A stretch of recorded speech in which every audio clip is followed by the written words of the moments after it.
안녕하세요. 저희 채널을 늘 사랑해 주셔서 대단히 감사합니다. 구독 신청, 좋아요, 댓글, 알람 설정 부탁드립니다.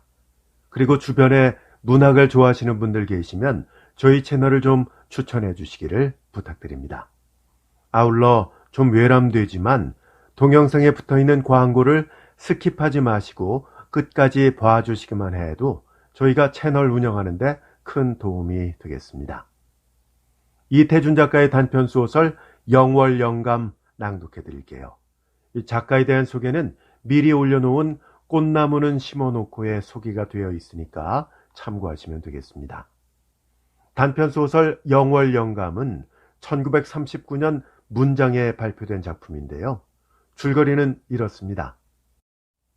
어느 날 성익의 집에 친척 아저씨 뻘 되는 분이 갑자기 방문을 합니다.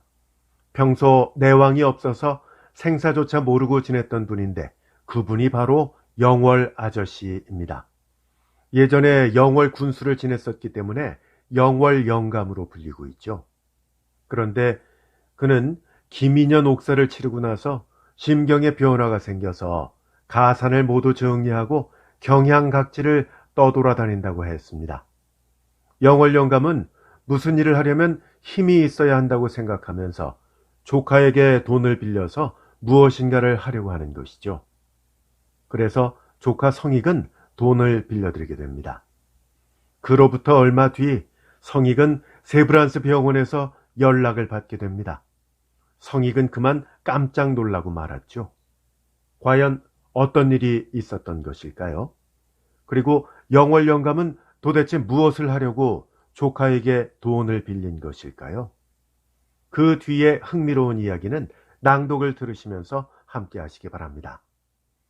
한국의 모파상이라고 불리는 단편소설의 대가 이태준 작가의 작품들이 몇 편 올라가 있습니다. 분량은 짧지만 울림은 결코 작지 않은데요. 이태준 작가의 다른 작품들도 함께 들어보시면 색다른 감동을 맛보실 수 있을 것입니다. 꽃나무는 심어놓고, 행복, 코스모스 이야기, 뒷방 마님 만나보실 수 있습니다. 모두 저희 채널에 올라가 있고요. 본 동영상 설명란에 링크도 걸려 있습니다. 그리고 이태준 작가의 작품들만 모아놓은 오디오북도 만나보실 수 있겠습니다. 그럼 지금부터 이태준 작가의 단편소설 영월영감 낭독해 드릴게요. 작년 가을 어느 비오는 날이었다. 성익은 집에 들어서자 사랑마루에 웬 누루퉁퉁한 지우산과 검은 직가다비, 즉 일본 작업화 한 켤레가 놓인 것에 눈이 미치었다.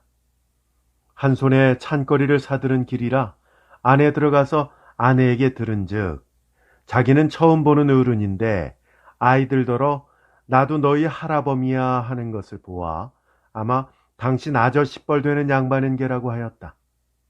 옆에서 어린 것 하나는 아주 무섭게 생긴 할아버지야 라고 하였다. 나와 배인이 정말 성익도 어렸을 때는 무서워하던 영월 아저씨였다. 성익은 참 뜻밖이요 오래간만에 뵙는 아저씨였다. 혼인한 지 10년이 넘는 성익의 아내는 이번이 처음일 만큼 여러 해 동안을 뵐 수 없던 긴 세월 생사조차 모르던 영월 아저씨였다. 젊어 영월 군수를 지내서 영월댁이라 영월 영감이라 영월 아저씨 영월 할아버지로 불려지는 이인데 키가 훤칠하고 이글이글 타는 눈방울이 늘 술 취한 사람처럼 화기 띈 얼굴에서 번뜩일 뿐 아니라 음성이 행길에서 듣더라도 쩌렁쩌렁 울리는 데가 있는 어른이어서 영월 할아버지 오신다 하면 아이들은 울음을 그쳤다. 그 위엄은 아이들이나 하인배뿐 아니라 그분과 동년배요 학렬로는 도리어 위되는 이라도 영월 영감이 오는 눈치면 을에 물었던 담뱃대를 뽑아들고 길을 비키었다. 세도가 정상시가 아닌 때에 득세를 하는 것은 소인잡배의 무리라 하고 읍에 한번 가는 일이 없이 온전히 출입을 끊었다가 김인년 이래 4, 5년 동안 옥사 생활을 거친 후로는 심경에 큰 변화를 일으킨 듯 논을 팔고 밭을 팔고 가대와 종중의 위토까지를 잡혔으면서 한동안 경향각지로 출입이 잦았었다. 그러나 무슨 이권이나 세도를 얻으러 다니는 것 같지는 않다가 한 번은 그런 예사로운 출입으로 나간 것이 소식이 끊기기를 15, 16년. 대소사가 모두 궁금하게 여기던 것조차 이제는 지쳐버리게 되었는데 이렇게 서울에서 문득 찢어진 지우산과 직가다비로 조카 성익의 집에 나타난 것이었다. 그간 어디 가 계셨어요? 일소 부주 안 당긴 데가 있나? 음성이 높은 것, 우묵하게 꺼지기는 했지만 그 푸른 안정이 쏘아나오는 눈, 그리고 저녁상에서 성익은 갈비를 다시 구워 올릴 것도 없게 실패 쪽처럼 벗겨 자시는 것을 보면 그 식사나 기력의 정정함도 옛 풍모 그대로였다. 그러나 이마와 눈시울에 잘고 굵은 주름들은 너무나 탄력을 잃었다.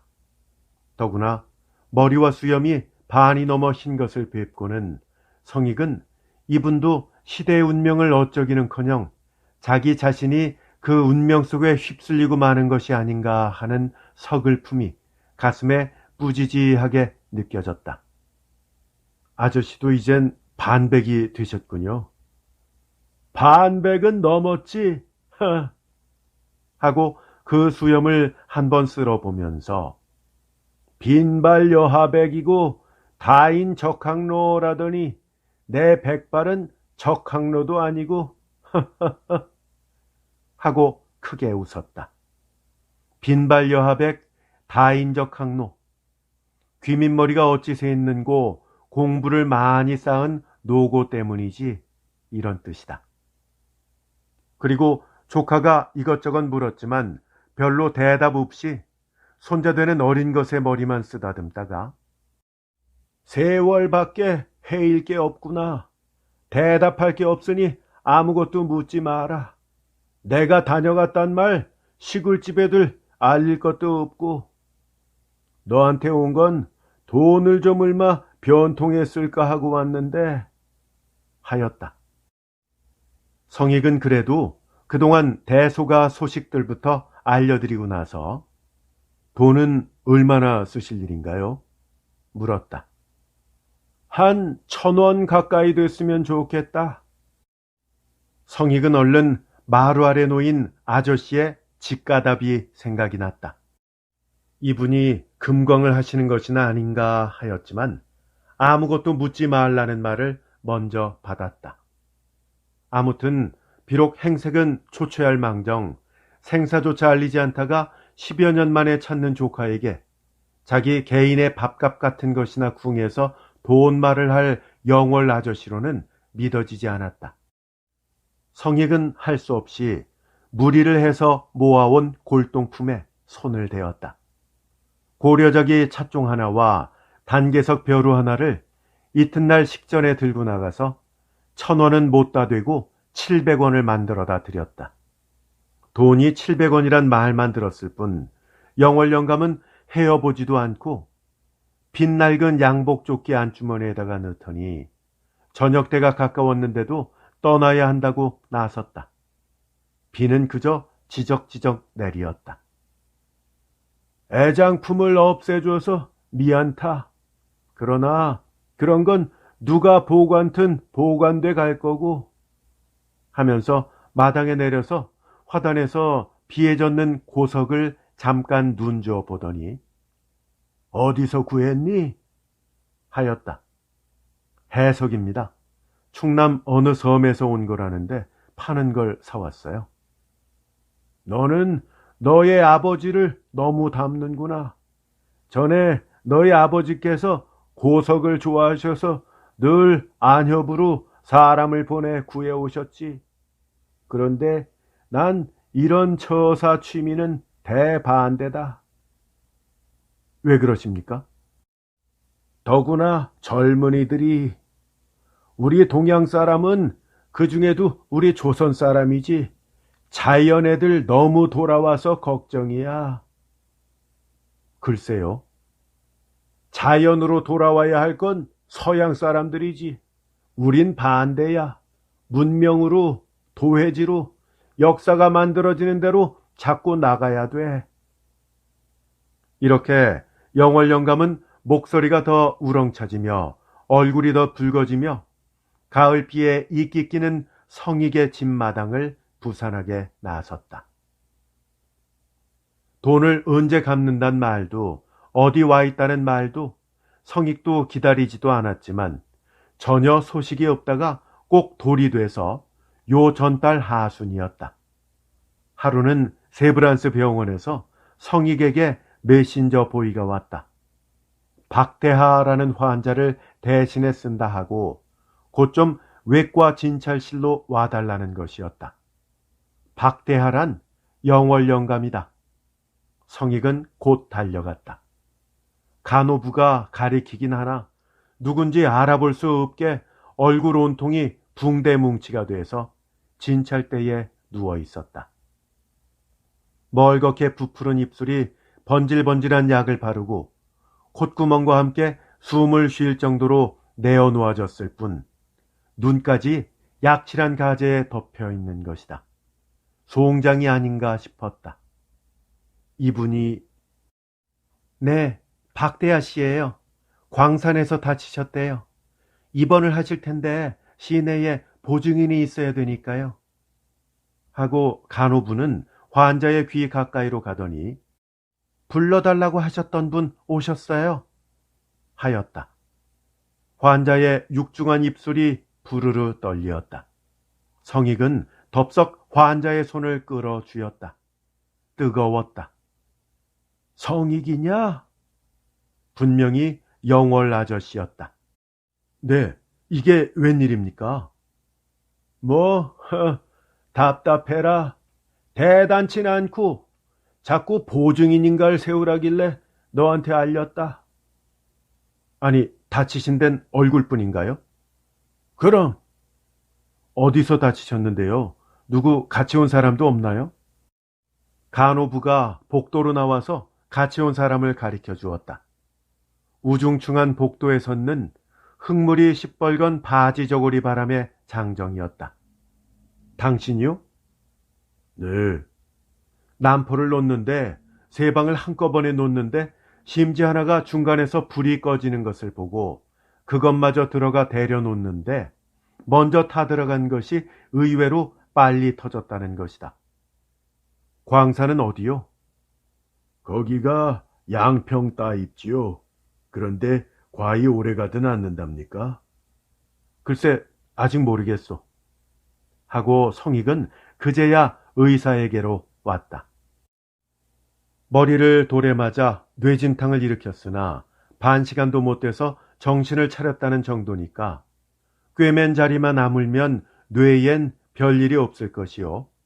얼굴은 전면적으로 매연과 모래에 타박상을 받았지만 큰 상처는 없고 안과에서 보았는데 눈도 동공은 상하지 않았으니까 중증의 결막염 정도니까 며칠 치료하면 뜰 수 있으리란 것이었다. 성익은 다행으로 알고 아저씨를 병실로 옮기고 나서 곧 입원 수속을 끝내었다. 그리고 아저씨께 돌아오니 그의 앞에는 광부가 구부리고 무슨 부탁을 듣고 서 있었다. 아마 한 길은 더 울렸을 거야. 그렇습죠. 허니 천반도 올리지 않았나 조심해서들 보고 내 나가길 기다릴 게 아니라 따내게들. 그렇죠. 서덕대 보고 따 들어가다가 제 바닥만 비치거든 감석을 골라서 내게 좀 보내달라고 그러게. 네. 어서 떠나게. 중상은 아니라고 염려들 말라고 그러게. 네, 그럼. 광부가 나간 뒤에 성익은 잠깐 멍청이 서서 병실 안을 둘러보았다. 다른 침대 하나에는 아직 환자가 없다. 두 쪽 유리창에도 도시의 하늘답지 않게 전선줄 한 올이 걸리지 않고 유리 그대로 멀뚱하다. 누워있는 영월 아저씨는 번질번질한 부푼 두 입술이 있을 뿐 모두 흰 붕대와 흰 약과 흰 혼니불에 덮여 있다. 비었다기보다 시체실에 혼자 섰는 것처럼 서뭇해진다. 저분이 금광을? 그럼 저분이 여태껏 찾아다닌 것도 금이던가? 금? 그럼 내 돈 700원도 금광에 투자한 셈이던가? 성익은 씁쓸해한 군침을 입안에 다시며 침상 앞으로 나섰다. 저 아저씨, 성익이냐? 이거 답답해서 어디 견디겠냐? 영월 영감은 시울이 팅팅이 부어 떠지지 않는 눈을 눈썹만 숨벅거려 본다. 아이, 그런데 어쩌실라고 뻔히 위험한 데를 들어가셨어요? 인정처럼 고약한 게 없거든. 처음에는 심지를 10여 척씩 느리고도 뒤돌아볼 새도 없이 뛰어나오더랬는데 그것도 몇 해 다뤄보니까 심상해져서 겁이 어디 나. 사람이 비켜야만 터질 것처럼 믿어진단 말이야. 근데 아저씨께서 금광을 허시리라고는 의외입니다. 어째서? 그냥 막연히 그런 생각이 들어요. 막연이겠지. 힘없이 무슨 일을 하나. 홍경래도 돈을 만들어 뿌리지 않았어. 금 같은 힘이 어딨나? 금 캐기야 조선같이 좋은 데가 어딨니? 누구나 발견할 권리가 있어. 누구나 출원하면 캐게 해. 국고 보조까지 있어. 남 다 하는 걸 왜 구경만 하고 앉았어? 이제 와서 아저씨는 금력을 믿으시는 거예요? 이제 와서가 아니라 벌써 여러 해 전부터다. 금력은 어디 물력뿐이냐? 정신력도 금력이 필요한 거다. 그래서 금광을 하십니까? 그럼. 하면 꼭 금을 캘 걸 믿으시나요? 못 캐란 법은 어딨나? 왜 못 될 걸 믿어? 하지만 사실 성공하는 사람이 천에 하나나 만에 하나 아닌가요? 억만에 하나라도 그 하나가 자기가 되길 계획하면 안 되나? 사람이란 그다지 계획력이 미약한 건가? 글쎄요. 글쎄요가 아니야. 그렇게 막연히 살아서 무슨 전도가 있나? 천에 하나 만에 하나가 저절로 자기가 되길 바라선, 요행이 되길 바라선 그건 허영이지. 그건 투기야. 그런 요행이야 천에 하나 만에 하나밖에 없을 게 당연지사겠지. 그러나 끝까지만 나가무냐 천이면 천, 만이면 만 다 성공할 게 원칙이지. 그래도 일생을 광산으로 다녀도 보따리를 벤 채 죽는 사람이 얼마든지 있지 않나요? 영월 영감은 부푼 입술이 거북한 듯 말 대신 고개를 젓는다. 참, 말씀 그만하시죠. 입술도 퍽 부으셨는데. 말 꺼정 못하면 정말 죽은 것 같게. 근데 그런 것들은 다 투기자들이야. 무력부터 앞서서 지가 실패한 원인을 반성할 여유가 없이 나가고 또 뻔히 경험으로 봐서 안 될 것도 요행만 바라고 나가거든. 그런 사람들 실패하는 거야 원형 이정이지. 나도 벌써 10여 차 실패다. 그러나 똑같은 실패는 한 번도 안 했어. 똑같은 실패를 다시 하기 시작하느냐 그건 무한한 거다. 그러나 금을 캐는 데 있을 실패가 그렇게 무한한 수로 있을 건 아니지. 실패를 잘만 해서 실패된 원인만 밝혀나간다면야 실패가 많아질수록 성공에 가까워지는 게 아니냐? 난 그걸 믿는다. 조선 땅엔 금은 아직 무진장이다. 어느 시대고 어느 나라고 불변의 가치를 갖는 게 금밖에 또 있니? 힘없이 움직일 수 있니? 금만한 힘이 또 있니? 금을 금답게 쓰지 못하는 자들이 얼마나 많이들 금을 캐내니? 땅이 울게다, 땅이. 하고 영월 영감은 혼니불을 밀어 던지고 석수처럼 돌대에 뿌연 손을 올려서 가슴 위에 깍지를 꼈다. 이튿날부터 영월 영감은 광산에서 기별이 오기를 기다렸다. 몇 자 안 내려가서 제바닥이 비칠 건데 맥형 생긴 게 틀림은 없는데. 그리고 사흘부터는 의사를 조르기 시작하였다. 이거 해와 달을 못 보니 꼭 죽었어 그려. 언제나 눈을 뜨고 머리는 이내 아물겠소. 마음이 급하시면 더 더딥니다. 눈은 차츰 부기가 났기 시작합니다만 머리야 젊은 사람과 달라서 어디 그렇게 빨리 아뭅니까? 내가 늙어서 그럴까? 조그만 헌디 하나라도 연령 관계가 큽니다. 신진대사 차이가 크니까요. 의사가 나간 뒤 1시간이나 지나서다. 속으로는 그저 그 생각이었던 듯.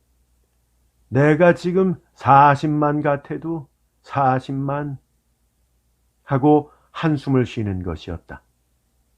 이론이 그렇지 그거 아무는데 며칠 상관이 될라고요. 어디 이것뿐이냐? 매사에 일모도원이다. 넌 올해 몇이냐? 32입니다. 32? 호랑이 같은 때로구나. 왜들 가만히들 있니? 한참 침묵이 지나서다. 너 내일 산에 좀 갔다 와다오. 산에요? 광산에 가서 그새 작업을 어떻게 했는지도 좀 알고 나온 거를 어떤 도리구간에 한 가지씩 가져오너라. 어쩌녁 꿈엔 돼지를 다 봤는데. 돼지요? 미신이나 금광하는 사람들이 돼지 보기를 바라지들. 돼지를 보면 금이 난다고들. 영월 영감은 차츰 제빛이 돌아오는 입술에 빙글에 웃음을 띄었다. 성익은 아저씨가 일러준 대로 이튿날 자동차로 양평을 지나서 풍수원이란 데로 왔다. 여기서는 사람을 하나 사가지고 동북간으로 고개라기는 좀 큰 산을 넘어서 아저씨의 광산을 찾았다. 다복소리 깔린 펑퍼짐한 산허리에 서너 군데나 생흙이 밀려나와서 사태난 자리처럼 쌓였다. 가까이 가보니 흙이 아니라 모두 돌이었다. 군막과 화약고도 이내에 나타났지만 사람이라고는 질통꾼 서너 명만 보였다. 질통꾼들에게 서덕대를 물으니 굿 속에서 작업 중이라 한다. 굿 속으로 따라 들어가려 했지만 바닥이 질고 천반에선 여기저기 기름과 철분에 시뻘건 샘물이 낙순물 떨어지듯 해서 달리 차리지 않고는 들어설 수가 없다. 우선 서덕대를 좀 나오라고 이르고 땀이나 들이려 냉장고같이 시원한 굿 초입에 서 있었다. 굿 속은 키 큰 사람은 모자가 다으리만치 낮다. 통나무로 좌우 벽선과 천반을 버텨 들어갔다. 간들에 불을 든 질통꾼들이 한 30간 들어가서는 꼬부라져 사라지고 만다. 거기까지는 수평이다. 그 뒤는 캄캄하여 도무지 짐작을 할 수가 없다. 물방울 떨어지는 소리뿐 가만히 귀를 기울여도 쿵쿵 바위 울리는 소리가 은은히 돌아 나온다. 그쪽은 저승처럼 아득하고 신비스럽다. 저기서 금이 난다. 성익은 담배를 피워 물고 생각하였다. 그 몇만 분지 몇십만 분지의 일인 금을 얻으려 산을 헐고 바위를 뚫고 그 적은 비례의 하나를 찾기 위해서 몇만 배, 몇십만 배의 흙을 파내고 돌을 쪼아내고. 성익은 고개를 기다랗게 내밀어서 광산 전체를 쳐다보았다. 까맣게 올려다 보이는 석벽도 이 산의 봉우리는 아직 아니었다. 하나를 위해 99,999의 헛일을 해야 하는 것, 참. 성익은 한숨이 나왔다. 어렸을 때 풀기 어려운 산술 숙제를 받던 생각이 난다. 그러나 이내 또 아저씨의 사람이란 그다지 계획력에 미약한 거냐? 하던 말도 생각난다. 계획? 내 자신에게 지금 무슨 계획이 진행되며 있는가? 성익은 군막 퇴장에 걸터 앉아 아무 의식 없이 머르레한 눈으로 건넌산을 바라보는 그 풍수원서 데리고 온 사람의 꼴에서 자기를 발견하는 것 같은 허무함을 느꼈다. 다시 붙인 담배를 반이나 태웠을까? 그때 굿 속에서 사람들이 나타났다. 내가 서이관이요. 하고 나서는 서덕대는 늙은 푼수로는 야무진 목소리다. 우리 광주 영감 좀 어떠신가요? 차츰 나아가십니다. 도무지 감성인가를 보내지 않으니까 궁금하시다고 좀 가벌해서 왔습니다. 하. 서덕대는 군막 퇴장으로 와서 담배부터 피워문다. 전체가 까맣고 단단하게 뭉친 것이 연누룽갱이 같은 늙은이다. 침을 찍 뱉어버리더니 영가문이 아직 트질 않어. 영가문이 트셔야 우리네도 고생한 끝이 나겠는데 하는 꼴이 좋은 바닥이 아직 비치지를 않는 모양이다. 그럼 아직 광석이랄 게 나오지 않습니까? 나오기야 나오죠. 허잘게도 없는 게 나오니까 그렇죠. 그런 거야 자동차 비가 아까워서 어떻게 보내드리나요? 더 따들어가면은 좋은 게 나올 것 같나요? 그걸 장담할 수 있나요? 장담도 많이 해봤죠만은 이제는 내 입으론 장담 안 해요. 그럼 이 광산이 영감 보시기에는 신통치 않은가 보죠? 그것도 장담 아니요? 하지만 내 눈도 과히 어둡진 않죠. 금점밥을 먹는 지도 35, 6년 되니까요. 서당께 10년격으로 산을 보면 대강 짐작은 납니다만 난 이젠 산 보고 쫓아다니진 않죠. 그럼 뭘 보시나요? 산에 한두 번 속았겠어요? 난 이젠 광주 보고 쫓아다니죠. 이 영감님 모시고 다니는 지도 벌써 7년째죠만 인떡이 그만하시고야 금줄 못 잡을 리 있나요? 성익은 겉옷을 받고 입고서 서덕대를 따라서 굿속 작업 현장을 구경하고 물이 충충이 고여 개구리들만 끓는 잽이라는 수직으로 내려뚫은 광구도 몇 군데 구경하고는 그나마 질이 좀 나은 것이라는 회색 차돌 몇 덩이를 쌓아들고 풍수원에 넘어와 밤을 자고 이튿날 오후 1시나 돼서 병원에 돌아왔다. 병원에서는 영월 영감보다 의사가 더 성익을 기다리고 있었다. 간호부가 성익을 보자 잠깐만 거기 계세요 하고 병실에 들어가기 전에 무슨 일이 있다는 듯이 의사 있는 대로 달려가는 것이다. 성익은 가슴이 섬뜩하여 주춤하고 섰었으나 두어 방만 지나가면 아저씨의 병실이라 우선 병실로 가서 문을 열었다. 아저씨는 여전히 침대에 누웠다. 그러나 문소리 나는 쪽을 향해 성익이냐 불러봄직한 그가 문소리 난 것도 모르는 듯할 뿐 아니라 두 손을 쳐들어 합장도 아니요 박수도 아닌 손짓을 하고 있는 것이다. 머리맡에는 보지 않던 얼음주머니도 달려있다. 아저씨, 아저씨. 누구야? 응. 성익은 가슴이 철렁 내려앉는다. 저예요. 성익이에요. 오. 그제야 영월 영감은 벌떡 일어나 앉는다. 누우세요? 일이네. 그러나 눈은 아직 열리지 않는다. 한 손으로 한쪽 눈을 억지로 벌리려 한다. 성익은 얼른 붕산수에 적신 약솜을 뜯어 눈곱을 닦아들였다. 그리고 어디 하고 내미는 아저씨의 손바닥을 보고는 광석을 놓기 전에 다시 한번 놀라지 않을 수 없었다. 아저씨 손바닥이. 어서 이리네. 성익은 아저씨의 다른 편 손바닥도 펼쳐보았다. 양편이 똑같다. 검붉은 포도빛의 혈반이 은단할 만큼 녹두할 만큼 꽃피듯 번져 있는 것이다. 그리고 뜨거운 것이다. 그러나 당사자는 아직 자기 피부에 그런 이상이 나타난 것도 모르는 것 같다. 광석 하나를 받아들더니 광선이 제일 환한 쪽으로 상체를 돌린다. 가져온 거 다 인내라. 신문지에 싼 채 다 그의 앞으로가 펼쳐들었다. 더듬더듬 하나씩 하나씩 모조리 만져보고 들어보고 다시 푸르스름해진 입술에 갖다가 혀끝까지 대어보곤 하더니 그 중에서 역시 서덕대가 모두 요놈만 같아도 하던 것을 용하게 골라내서 한 손으로 눈곱 닦은 눈을 벌리었다.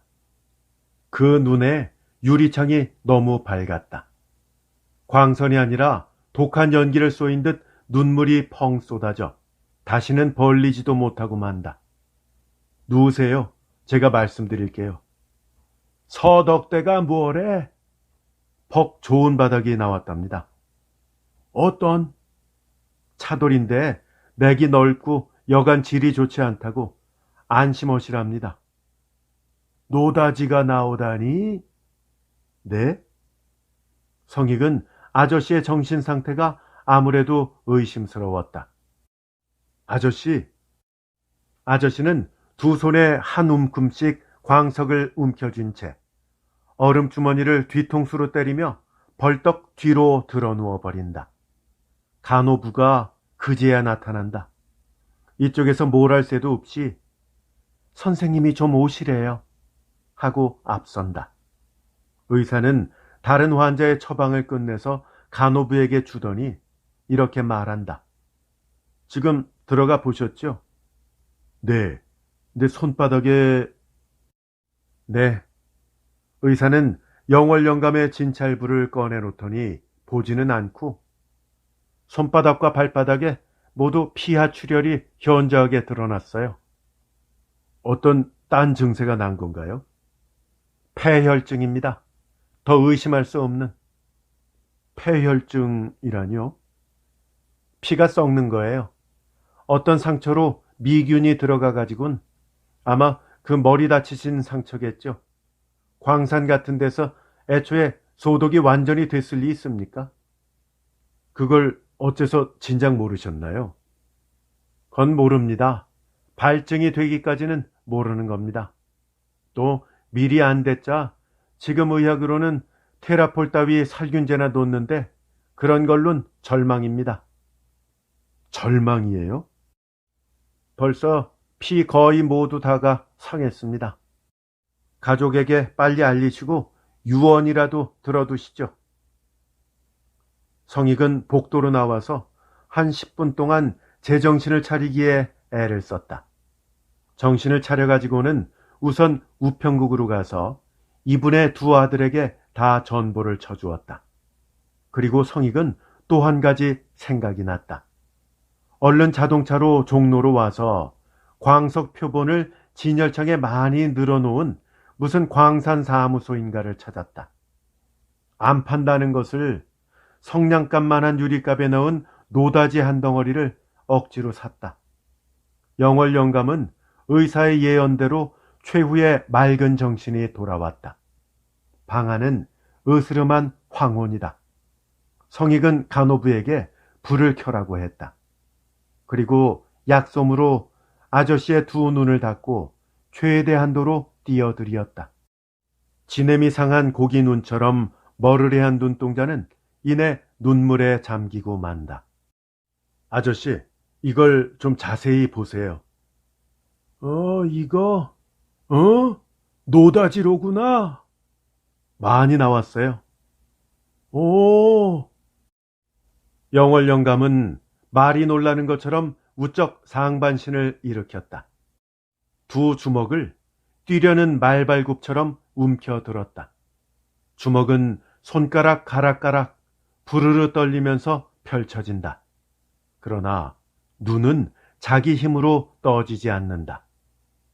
부들부들 팔째 떨리던 주먹은 탁 자기 얼굴을 휩싸 때리더니 아휴 하고 성익의 팔에 쓰러지고 말았다. 성익은 차마 유언을 묻지 못하였다. 두 아들이 나타났을 때는 영월 영감은 이미 시체실로 옮겨진 뒤였다. 성익은 아저씨의 화장장에서 돌아오는 길 버스 안에서 맞상제 봉익에게 물었다. 자넨 몇이지 올해? 형님보다 내가 2살 아래 아니오? 성익은 눈을 감고 잠깐 멍청이 흔들리다가 중얼거렸다. 32, 호랑이 같은. 이태준 작가의 단편소설 영월 영감 낭독해드렸습니다. 재밌게 잘 감상하셨는지요? 이태준 작가의 다른 작품들도 저희 채널에서 만나보실 수 있겠습니다. 참고하시고 꼭 들어보시기 바랍니다. 끝까지 함께 해주셔서 대단히 감사합니다. 안녕히 계십시오.